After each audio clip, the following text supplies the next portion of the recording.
Muito bem, estamos de volta com a professora Estela Damas, contribuindo com o nosso mini curso e conversando um pouco com a gente sobre a formação continuada, a formação inicial de professores a partir da BNCC e a partir da BNC Formação. Professora Estela, eu queria que a senhora destacasse para a gente quais os pontos da BNC Formação que a senhora considera que merece destaque e que trará mudanças significativas para o processo de formação em Roraima. É muito importante a gente pensar nisso, né? Como o que traz de direção, né? Para a formação continuada.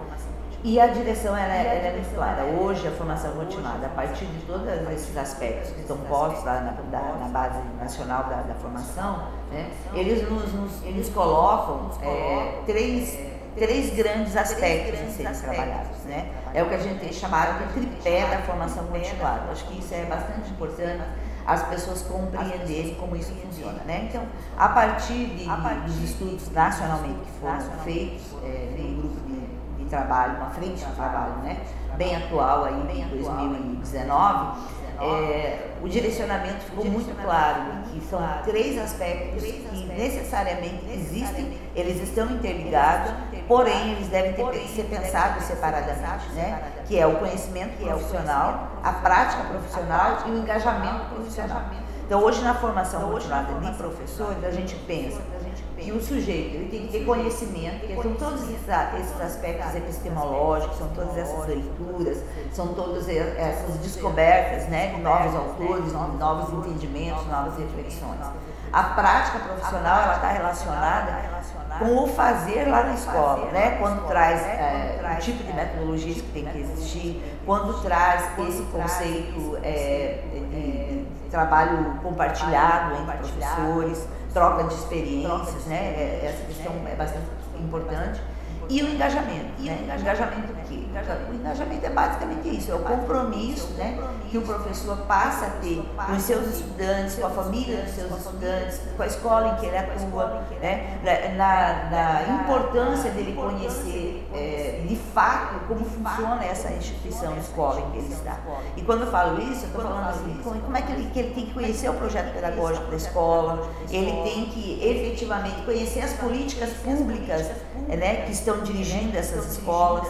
Então, assim, esse tripé de formação, conhecimento, prática e engajamento, a gente traz a partir da Base Nacional Curricular, que passou para a Base Nacional de Formação Continuada, e hoje é o que efetivamente aqui em Roraima especificamente nós estamos focados. Muito bem. A senhora destacou alguns pontos interessantes, mas eu acredito que a cultura local, a cultura do aluno, a cultura da comunidade escolar, ela é um aspecto muito importante. E aí nessa fala a senhora citou a questão de Roraima e de políticas públicas. Nós sabemos que paralelo ou como desdobramento da BNCC, os sistemas estaduais eles foram conclamados para construírem os seus documentos curriculares. Em Roraima, como se deu esse processo? Roraima já venceu essa etapa? Nós temos um documento curricular de Roraima à luz da BNCC. Eu queria que a senhora falasse um pouco sobre isso. Essa política aí da construção, né, da Base Nacional, ela foi uma política que foi muito bem trabalhada no contexto nacional. Por quê? Porque além de efetivamente os grupos de trabalho de cada área do conhecimento, nacionalmente falando, né, em todos os estados tiveram representatividade, inclusive o estado de Roraima, né? E muitas contribuições, houve muitos momentos em que isso estava aberto a contribuições da sociedade civil em geral, né? Então essa dinâmica, né, de quem constrói a área de conhecimento e abrindo para que isso possa ser público, que as pessoas possam trazer contribuição, ela trouxe esse aspecto participativo. Aqui em Roraima nós vivemos exatamente o processo nacional, né? Nós temos os redatores, que foram os sujeitos da escola, efetivamente da escola, que foram selecionados para escrever para fazer a adequação regional do nosso jornal, né? Então essa fase foi uma fase bastante importante, também foi aberta para discussão pública, enfim, todo o processo foi mantido. A partir disso, né, o documento foi todo alinhado, nosso documento curricular de Roraima, ele está todo alinhado com a Base Nacional Comum Curricular, efetivamente alinhado, ele não desalinhou em momento nenhum, né? E essa construção do currículo foi também feita alteração para as questões locais nossas. O documento fechou, foi encaminhado para o Conselho Estadual de Educação e o Conselho Estadual de Educação já aprovou esse documento. Isso da educação infantil ao nono ano.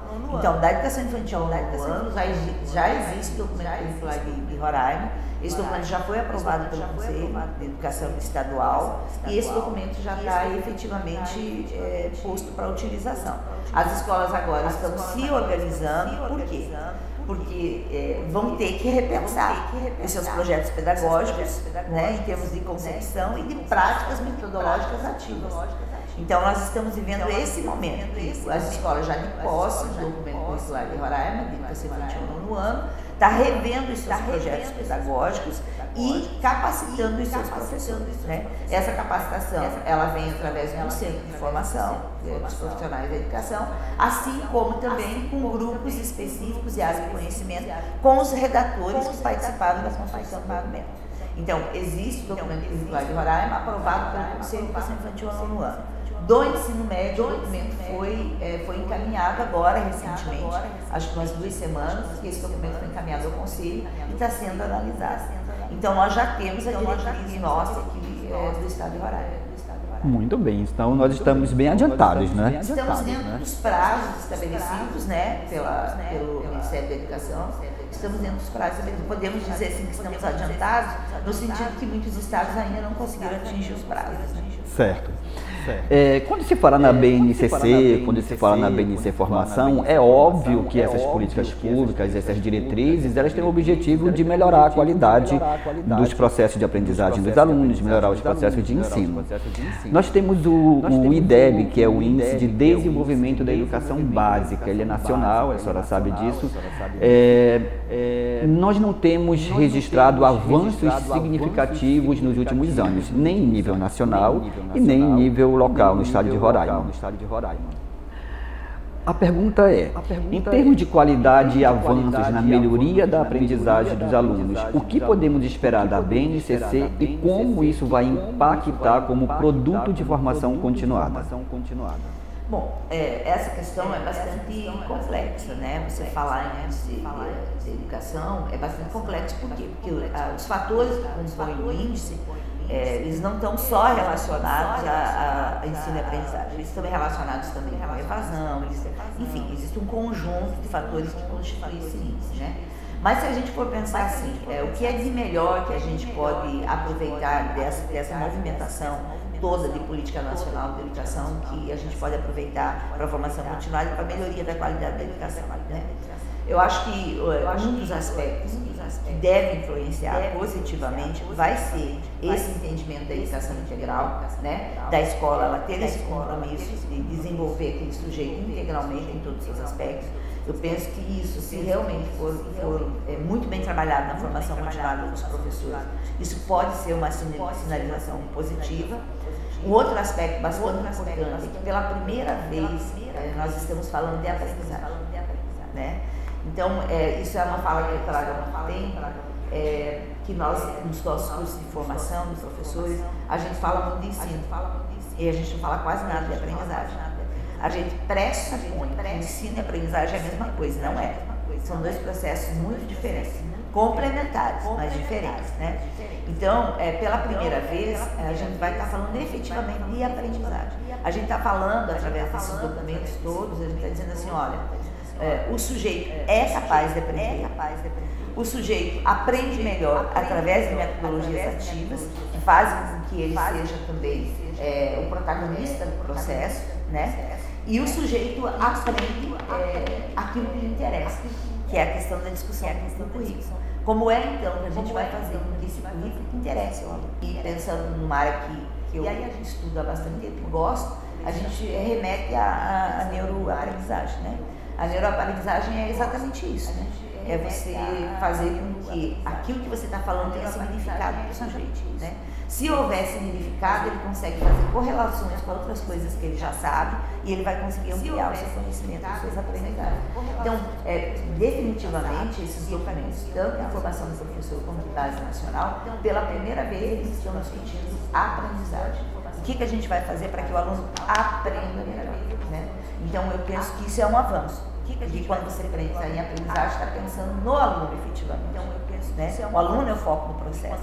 Eu acho que isso pode trazer para a gente resultados mais interessantes, né? Agora, volto a dizer, isso vai depender da articulação entre a formação inicial, a formação continuada de professores e como isso vai ser dinamizado dentro da realidade do professor atua, que é lá a escola, né? Se esses três elementos, formação inicial, continuada e o sentimento de pertencimento e a articulação e discussão e reflexão profissional na escola, eu penso que a gente tende a avançar. E a articulação. Bom, eu tenho certeza que você que está nos assistindo na sua casa ficou encantado com essa nossa conversa, não é? Sobre a formação docente à luz da BNC Formação e os desafios dos cursos de licenciatura. A nossa entrevistada, a professora Estela Damas, agradecemos muito a sua contribuição, a sua participação. E a senhora tem aí 2 minutinhos para fazer as suas considerações finais. Eu só quero deixar meu abraço aos professores, e a senhora tem aí 2 minutinhos para fazer as suas considerações finais. Que os professores, assim como os estudantes, eles são protagonistas. Eu penso que a gente, agora trazendo uma realidade nossa de hoje, né? Eu penso que esse processo todo pandêmico que a gente está vivendo, ele teve alguma importância em alguns avanços, né? Como na própria questão das tecnologias, e mais do que isso, né? Eu penso que ele aguçou a sensibilidade das pessoas acerca do processo educativo, sejam eles pais ou sejam eles professores, né?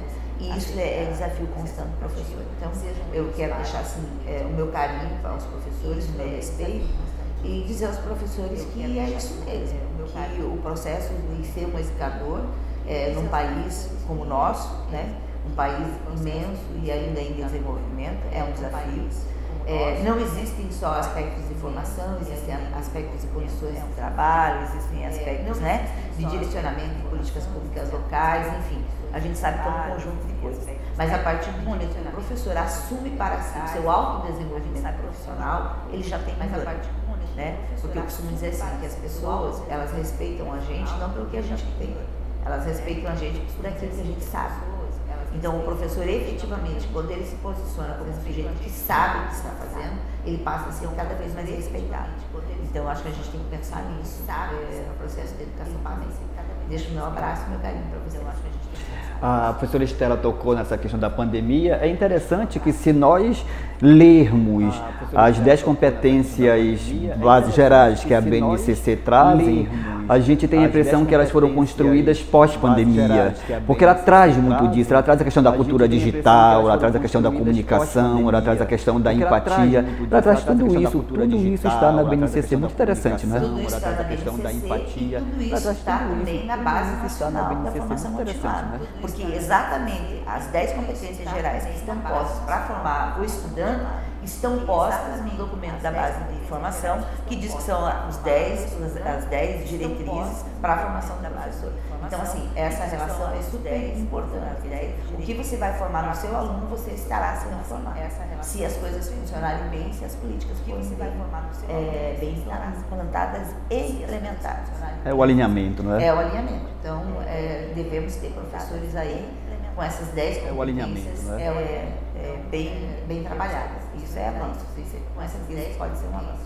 Certo, mais uma vez, professora Estela, muito obrigado. Muito obrigado a você que está nos acompanhando até esse momento. Nós fechamos esse segundo bloco e fechamos a nossa entrevista.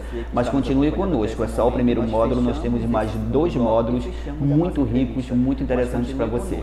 Obrigado e continue conosco.